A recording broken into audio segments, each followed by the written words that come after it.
This is an air show like no other. Tens of thousands of people are expected to flock here to RAF Fairford to see it this weekend. For 51 and a half weeks of the year, this is an operational United States Air Force base. But for this one weekend in July, it becomes home to a host of even more exotic aircraft. The Royal International Air Tattoo is famed for spectacular airmanship. This Belgian F-16 wowing the crowds. Down below, a chance for the defence decision makers of this world to catch up.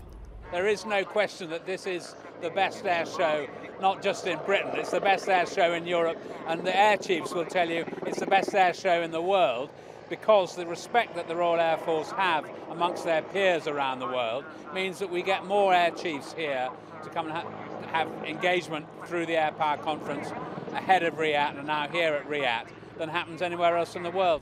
This show, though, is much less corporate than many others, even if the star turn is a jet that's very much on the export market. The routine itself goes from one extreme to the other, so up to plus 9G and then to minus 3, so it is very physical and it does sustain it really well. So, you know, you're probably averaging 6G throughout the whole display, so there's no let off for those 8 to 10 minutes. So, yeah, it's physical, quite tiring. At an altogether more leisurely pace, another Typhoon stars alongside a single Spitfire. Poignant reminder of this year's Battle of Britain anniversary. Wartime differences, though, long forgotten with Japan. Here for the first time, their new maritime patrol aircraft, the Kawasaki P1, being touted as a potential successor to Nimrod. But stealing the show overhead, home favourites, the Red Arrows. At an air show like this, it's the fast jets that probably draw most of the attention. But there's a real focus this year too on maritime patrol aircraft. In a way, perhaps less glamorous. They don't have afterburners, for instance, but equally important. Now, Britain doesn't have one at the moment. We've gapped the Nimrod capability amid much controversy after the last defence review. The Americans are renewing their capability at the moment. Behind me, a rather elderly P3 Orion, based on, as you can see, a turboprop aircraft. That has been the stalwart of maritime patrol throughout NATO, really, for many decades, and is on the cusp, really, of being replaced, in the process of being replaced in US Navy service by the P8 Poseidon. Now, this is a newer aircraft. It's far larger. It's based, in fact, on a Boeing 737 you may know from your holidays abroad. I'm joined by Lieutenant Commander Patrick Mitchell. You run things in the back on an operation. You make sure that the tactical operations are under control and taskings and so on. How does this aircraft differ from the P3 Orion? The major difference is the quantum leap in technology. For instance, 1950s technology on the airframe for the P3 to what the rest of the world is flying commercially. Two jet engines versus 4 turboprop engines.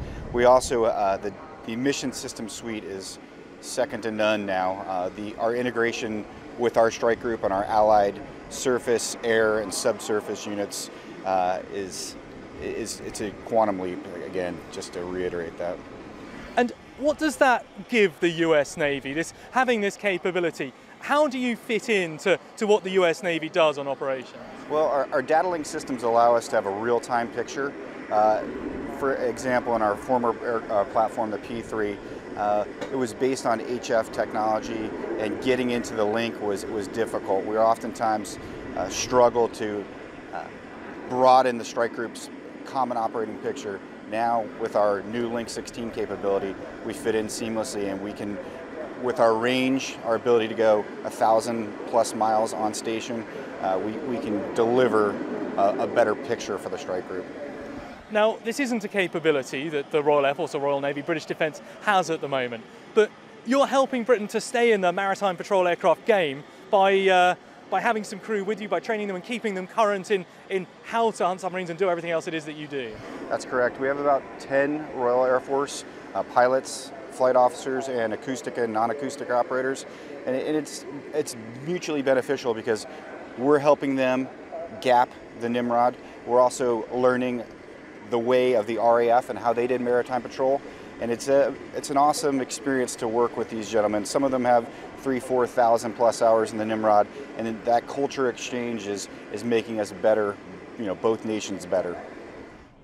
It's perhaps a measure of this aircraft's potential significance to Britain that the Defence Equipment Minister has chosen to tour it here at the Royal International Air Tattoo. Of course, publicly Britain hasn't decided whether to buy another maritime patrol aircraft, let alone this one, the P-8 Poseidon. It is, though, one of the many exotic aircraft on display here at this air show this weekend. Over the next couple of days here on Forces TV, we hope to give you a flavour of some of the others. Will Inglis, Forces News, RAF Fairford.